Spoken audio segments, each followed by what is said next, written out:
Selamat siang teman-teman semuanya. Perkenalkan kami dari kelompok PPL SD Kanisius Kota Baru. Pada kesempatan ini, kami akan menyampaikan hasil diskusi kelompok kami mengenai pembelajaran berdiferensiasi, keragaman anak, kemudian teori-teori yang mendukung pembelajaran berdiferensiasi.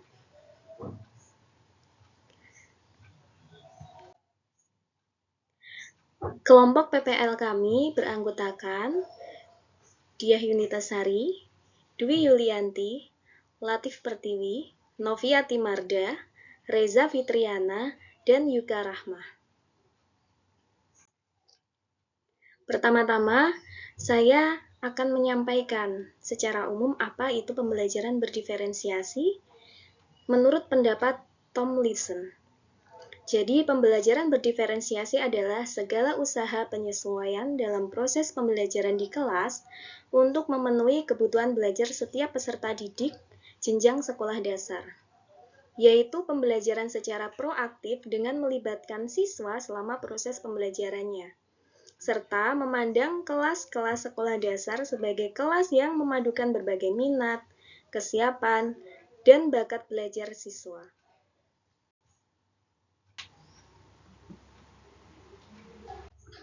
Selanjutnya adalah keberagaman anak di kelas.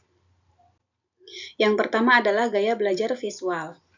Peserta didik mudah untuk menerima pembelajaran melalui penglihatan. Gaya belajar visual adalah gaya belajar dengan cara melihat mata memegang peranan penting. Gaya belajar visual dilakukan seseorang untuk memperoleh informasi seperti melihat gambar, diagram, peta, poster, grafik, dan sebagainya. Bisa juga dengan melihat data teks seperti tulisan dan huruf. Yang kedua adalah gaya belajar auditori. Peserta didik yang memiliki gaya belajar dengan tipe mendengarkan. Nah, gaya belajar auditori ini adalah gaya belajar yang mengandalkan pada pendengaran untuk bisa memahami dan mengingatnya. Karakteristik model belajar seperti ini benar-benar menempatkan pendengaran sebagai alat utama menyerap informasi atau pengetahuan. Selanjutnya adalah gaya belajar kinestetik. Peserta didik belajar sambil melaksanakan praktik. Nah, gaya belajar kinestetik ini merupakan aktivitas belajar dengan cara bergerak, bekerja, dan menyentuh. Pembelajar tipe ini mempunyai keunikan dalam belajar, selalu bergerak, aktivitas panca indera, dan menyentuh.